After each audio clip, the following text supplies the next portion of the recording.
In 2012, authorities seized nearly $4 billion connected to a single money laundering operation. The numbers were staggering. Yet what shocked investigators even more was how ordinary the money looked.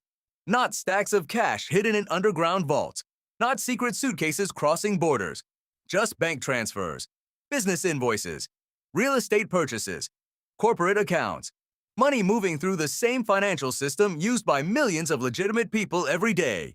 This creates a strange paradox. Criminal organizations generate enormous amounts of illegal income. Drug trafficking, corruption, fraud, cybercrime, illegal gambling, human trafficking, sanctions evasion.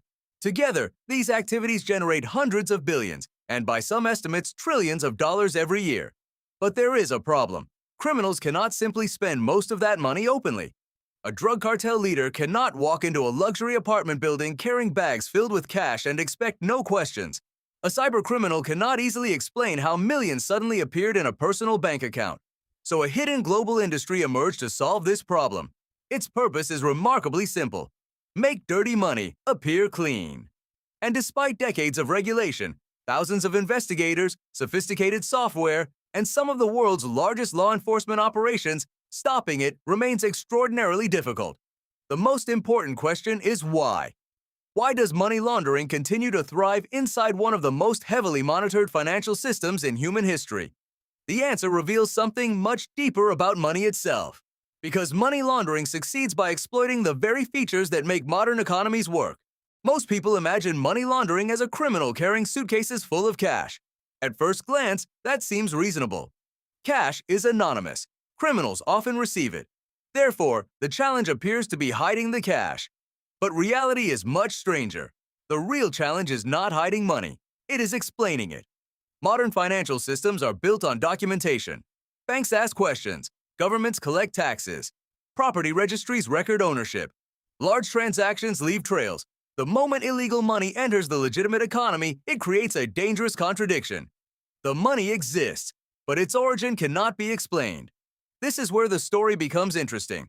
Money laundering is not primarily about moving money. It is about manufacturing believable stories. A criminal organization must create a financial narrative capable of surviving scrutiny from banks, regulators, tax authorities, auditors, and investigators. And the larger the amount, the harder that task becomes. Or at least, that is what most people assume. Yet every year, enormous sums still pass through the global financial system. So what are criminals seeing that regulators are missing?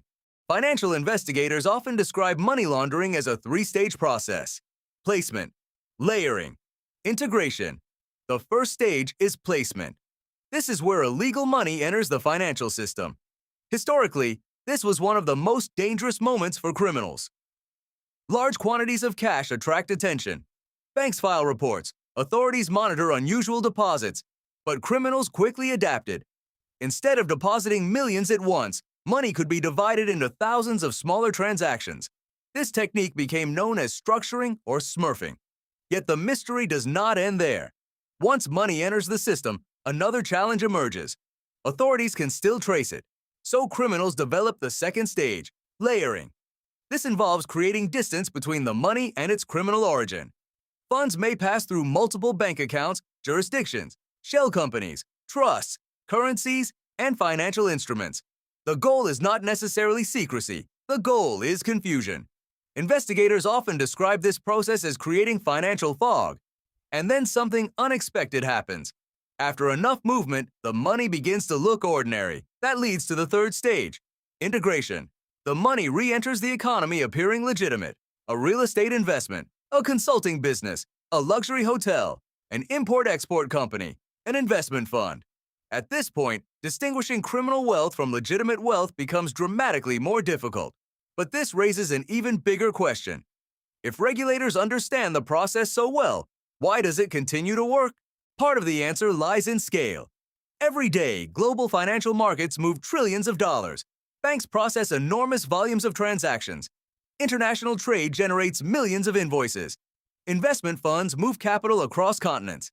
Against that backdrop, suspicious transactions can become surprisingly difficult to identify. The explanation should have been enough. It wasn't, because investigators discovered something even more troubling. Some of the most effective money laundering methods do not depend on secrecy at all. They depend on complexity. Consider shell companies. A company can exist legally while conducting little or no genuine business activity. One company may own another, which owns another, across multiple countries. Each layer may be legal, each document may be authentic. Yet identifying the real beneficial owner can become extraordinarily difficult. This is where the situation becomes harder to explain. The same legal structures used by multinational corporations, investment funds, and wealthy families can also be exploited by criminals. The tools themselves are not illegal. The intent behind them is what matters. And intent is much harder to prove. What happened next changed everything. The digital age transformed money laundering. Cybercriminals no longer needed physical cash. Fraud schemes, ransomware attacks, online scams, and digital theft created entirely new streams of illicit wealth. Money could move internationally within minutes. Cryptocurrencies added another layer of complexity. Contrary to popular belief, many blockchain transactions are visible and traceable. Yet criminals discovered ways to obscure ownership through mixers, cross-chain transfers, stolen identities, decentralized platforms, and international jurisdictional gaps. But that's not the most surprising part. Studies and international reports have repeatedly suggested that only a relatively small percentage of global illicit financial flows are ultimately intercepted. Despite massive compliance systems, most suspicious activity never results in successful prosecution. Why? Because criminals are not fighting one system. They are exploiting differences between many systems. Here a deeper problem emerges. Modern economies depend on openness. Global trade requires money to move. Investment requires money to move. Entrepreneurship requires money to move. Economic growth requires money to move. The same freedom that allows legitimate commerce also creates opportunities for abuse. This reveals a fundamental tension. Societies want financial systems that are efficient, fast, global, and accessible. At the same time, they want those systems to block criminal activity. Those objectives often collide. More surveillance may catch more criminals, but it may also increase costs, reduce privacy, slow transactions, and burden legitimate businesses. Less surveillance improves efficiency, but creates opportunities for exploitation. This tension has existed for centuries. Long before digital banking, smugglers, pirates, corrupt officials, and organized crime groups searched for ways to disguise wealth. The methods changed. The incentives did not. Economists often emphasize that incentives shape behavior. Money laundering exists because illegal profits create powerful incentives. As long as criminal enterprises can generate billions, some individuals will search for methods to legitimize those gains. And every improvement in detection creates incentives for new forms of concealment. In other words, money laundering is not merely a crime problem. It is an economic problem, a technological problem, a legal problem, and ultimately, a human problem. Because wherever value exists, people will compete to control it, whether legally or illegally. Most people think money laundering is about hiding money, but the deeper reality is different. Money laundering is about transforming trust. The criminal does not change the money itself. The dollars remain the same. The euros remain the same. The numbers on the screen remain the same. What changes is the story attached to them, and that reveals something remarkable about modern wealth. Money has value not because of paper, metal, or computer code.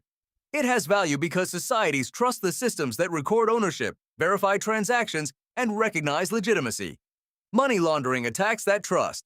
By turning illegal wealth into apparently legitimate wealth, it attempts to rewrite economic history. That is why governments spend enormous resources fighting it. And that is why the battle never truly ends. Because every financial system depends on trust. And wherever trust creates value, someone will try to imitate it, manipulate it, or sell it. The question is not whether money laundering will disappear.